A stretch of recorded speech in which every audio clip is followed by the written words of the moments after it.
What is alchemy? Alchemy is the science and the art of self-transformation. It's the art of transforming lead into gold. So alchemy dates back to ancient Egypt. It dates back to ancient times. Alchemy was the science of ancient times.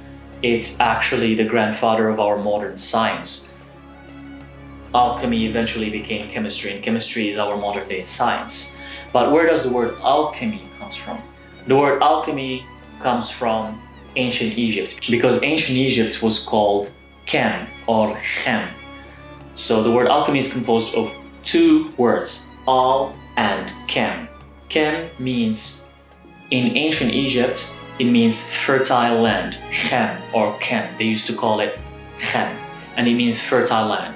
And al, in Arabic, it's a preposition that's used before any word. So you have basically alchemy meaning the fertile land, or if you will, it could be Egypt or from Egypt. So alchemy simply means from Egypt or the fertile land of Egypt. That's what it means. Who created alchemy? His name was Hermes Trismegistus, and he's the Greek god of wisdom, and he thinks he's a reincarnation of Thoth, the ancient Egyptian god of wisdom. But in Hermes Trismegistus, in his transcripts, he wrote Thoth, not the Egyptian, Thoth the Atlantean, which means alchemy dates back all the way to Atlantis. So it's kind of confusing a little bit, but let's put it this way. Alchemy started in Atlantis, and then from Atlantis it went to ancient Egypt, and then from ancient Egypt it went to Greece. Hermes Trismegistus means Hermes 3 times the great. That's why it's Trismegistus, so 3 times the great. He was so awesome that he was called thrice great, not just once or twice, thrice. And he's the one who made alchemy popular back then. And he was considered as the creator of knowledge, as the creator of our writing system, as the creator of all sorts of science, which correlates to Thoth. Mm-hmm. But for the Greeks, Hermes Trismegistus was Thoth, and Thoth was Hermes Trismegistus. There was no difference. They were the same person, but in different reincarnations.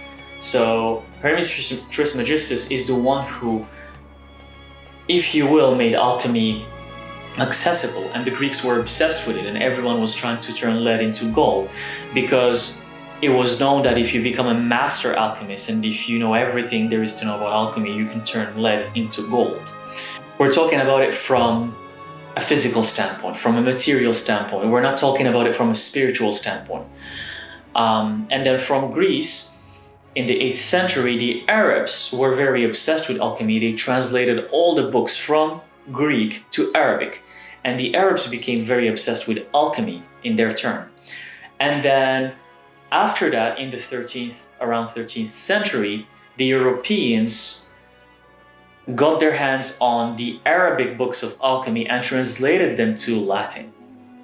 And that's how alchemy reached Europe in the medieval ages. So it was from Egypt to the Greeks, and from the Greeks to the Arabs, and then from the Arabs to the Europeans. That's why in medieval times it is known that every king and every rich person were obsessed with alchemy. They would hire alchemists, and they would ask them to create the Philosopher's Stone and to turn lead into gold. It was this craze in the medieval ages about alchemy, and everyone was obsessed with it, especially the rich ones.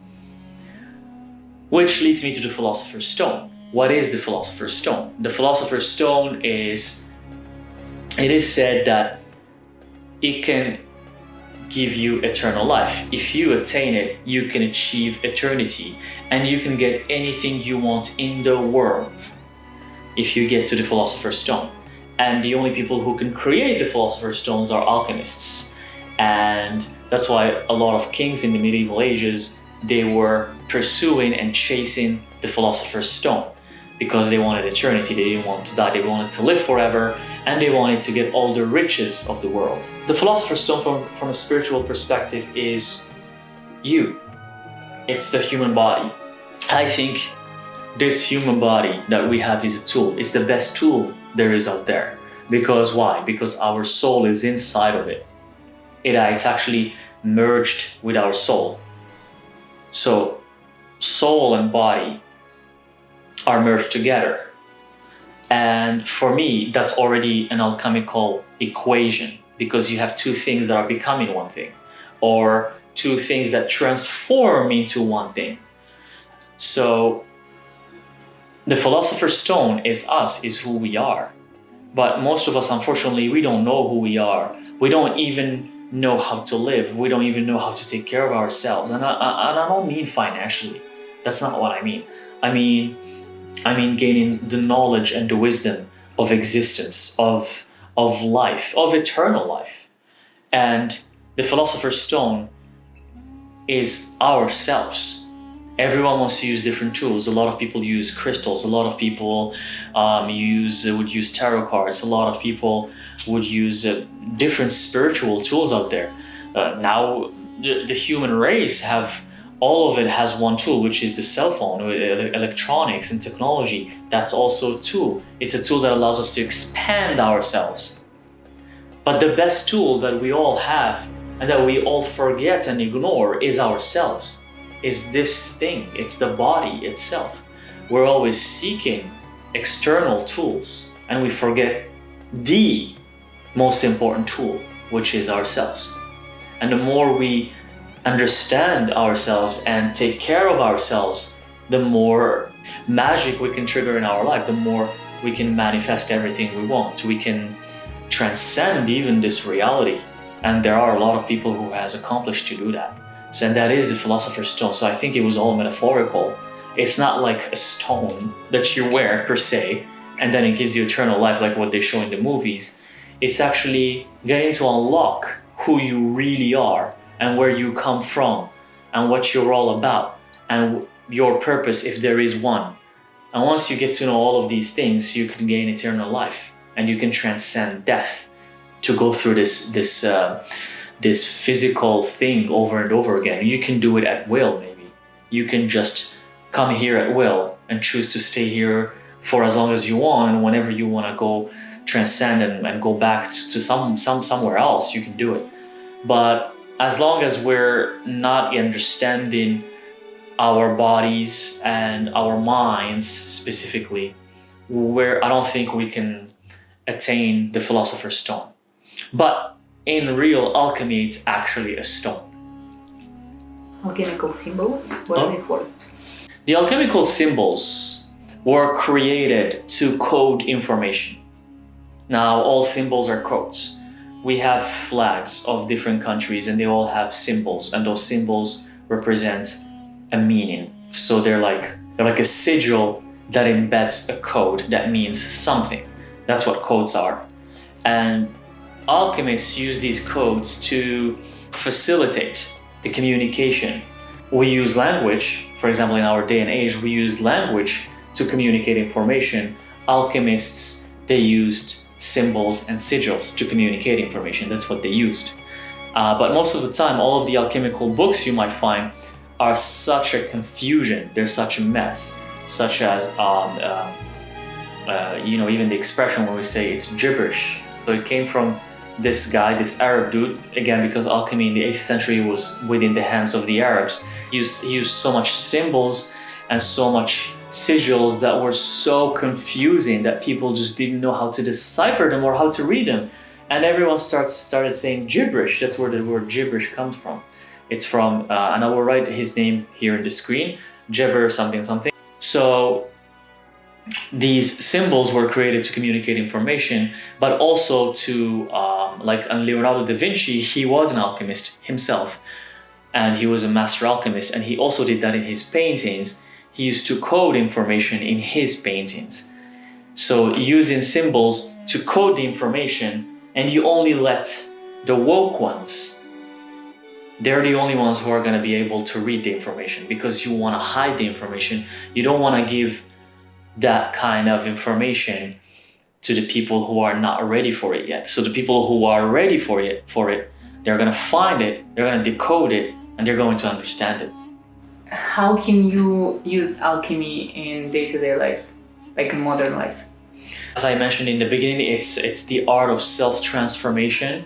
When you have the caterpillar that becomes the butterfly, it goes from one thing to the next. It's transformation. Think about it. You go from crawling like a caterpillar that's actually crawling, to flying, it's fascinating. But in a nutshell, the art of alchemy is the art of self-transformation. You go from this human being that lives inside these dogmas and these doctrines that have been taught to us by society and by societal brainwashing. You go from there, and if you choose to transform, if you choose to become who you really are, you can activate your awareness and use alchemy or use the alchemical equations to transform yourself into your highest potential, into your greatest version. It's not an easy path per se, but it's all about your perception of it. It could be easy for you if you think it's easy. If you want it to be easy, it will be easy. But if you want to complicate it, it will be complicated. If you want to say, no, I can't quit my job, no, I can't drop my friends, no, I can't sell my house because that's my life, well, guess what? That's what the universe is gonna keep you in. The universe always manifests what you're saying, and your words are vibrations, and vibrations is what makes our universe, and this is proven even in quantum physics. Everything is vibration, everything is moving, and our words are vibration. So if you're saying to the universe, I cannot do this, or I cannot transform to become my highest potential, my greatest version, the universe will keep you stuck in where you are. But if you word it to the universe that you want to become who you really are and you want to reach those horizons on the other side of the ocean, then the universe is gonna do that for you and it's gonna help you. And it's all really about perspective. And when you have that thing that clicks here in your mind, that's the moment where you transform. That's when you transform. When you transform, you become the butterfly. And you can't go back to being a caterpillar. The butterfly will never go. It can't. It's already a butterfly. It can't go back to being a caterpillar. So once you become the butterfly, everything that you've experienced and everything that you went through before just becomes, it's irrelevant. It becomes meaningless, and you can enjoy your new state of being. Self-transformation, when you see a person and someone, let's say, who's not standing in their own power, someone who hasn't activated themselves yet, when you see them before and you see them after they activate themselves, and you see the change, not only physically, but also mentally and spiritually. Like you can take one person, like those photos of before and after, and you see how the person looked like, how they talked like, how they thought like, how they dressed like, what they ate. Every aspect in your life matters when it comes to self-transformation. Every single aspect of your life. You can't just say, oh, well, right now, I'm doing the things I want to do and I'm reading more about it, I'm doing research, but you still eat like crap. Everything is interconnected. Everything follows through. If you're transforming, everything will transform, you know? So it is magic but you only see that magic after you get the results. So after you get the results, after you get the full transformation, and then you compare your previous version, and then you're like, how did I go from here to here? What? This is incredible. When you see the transformation, exactly like from the caterpillar to the butterfly, it does look like magic. Now that process, when you're going through it, it doesn't feel like magic. It feels like a lot of struggle, I would say, a lot of learning, a lot of trial and error. But then after you go on the other side and you make it and you look back, you won't even recognize yourself.